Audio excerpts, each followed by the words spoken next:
What's up, people? This is Nature Girl 30 here, and this is my WWE Movie Mania number 5 with the Marine.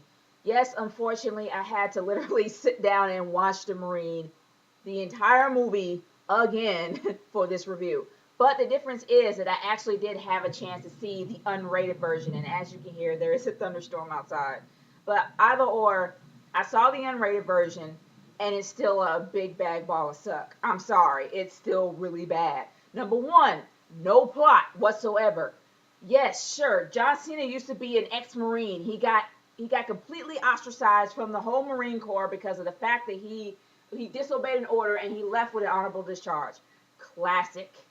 And then he can't fit in with regular life because of all of his training. And yes, he's kind of like a natural born killer or a natural trained killer, and he can't really work with society. He's trying to figure out his way to get through things. And out of the blue, when he's actually on the road with his wife, played by Kelly Carlson, love her, Nip Tuck, ends up getting kidnapped by Robert Patrick and his little band of goons and gets taken off to who knows where.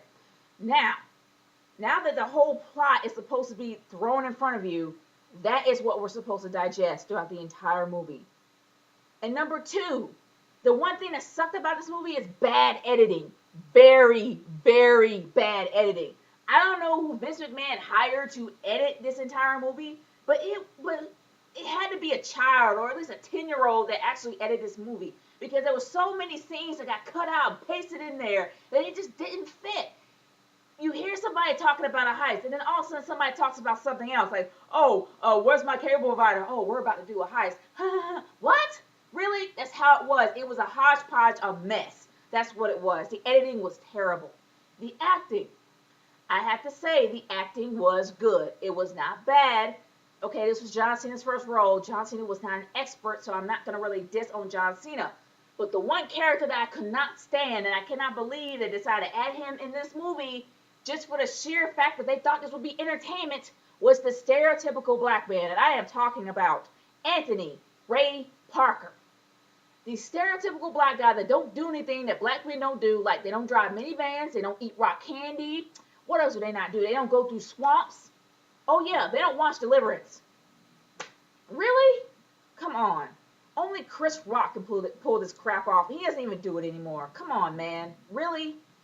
But either or, besides him, the bright spot of this movie for me was Robert Patrick. I am a huge Robert Patrick fan because I am a huge fan of Terminator 2. Not Terminator 1 or 3, that monstrosity, or the one after Salvation, which doesn't count. I'm talking about Terminator 2. I love T-1000. He was the coolest villain of all time. And he was the coolest villain in this movie. He was the only bright spot in this movie for me because that guy was cool. He was cool when he shot somebody point blank in the head. He was cool with everything that came out of his mouth. That guy had finesse.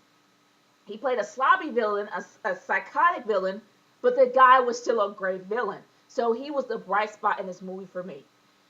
But good grief, what can I say? The biggest issue that I've had with this movie is the explosions. Don't get me wrong, I love me some Die Hard, and Die Hard had a lot of explosions in it. But at least the explosions made sense. It was germane to the entire scene. It made sense when it blew up a building because of the fact he had explosives that he stole away from the terrorists. And either or, the point is that any scene that John McClane was in, it made sense there was an explosion behind it. There was explosions randomly out of the blue in this movie. Yes, I know that us Americans can be simple folk, but we're not idiots. For crying out loud, it made no sense for all these explosions.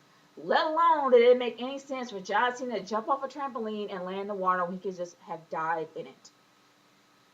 Either or, this movie was a big ball of suck because of those things that really messed it up.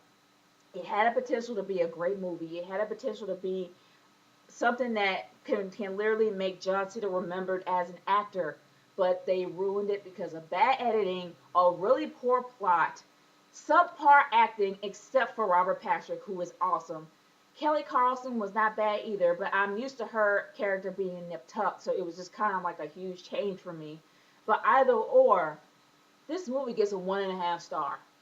Seriously, 1.5, and Robert Patrick is what gave it a half. I'm so happy that's over. Okay, my next and final WWE Movie Mania review is going to be The Rundown. Unfortunately, I know The Scorpion King was The Rock's first movie, but I can't get a hold of it because everybody wants to watch The Scorpion King. So, I am doing a review on The Rundown instead, one of my favorite movies, and I'm trying not to be biased here. I'm actually going to try to be a decent reviewer when it comes to this. Excuse me, bit my tongue. But anyway, I'm going to try to be a decent reviewer when it comes to this. I am not going to be biased and say that this is the greatest movie of all time, 5 stars. I'm going to literally review it like an actual reviewer, so there you go. This is Nature Girl 30 signing off. Peace out, y'all. See you later. And after my final WWE Movie Mania, WrestleMania 27 review. Stay tuned to that. Peace.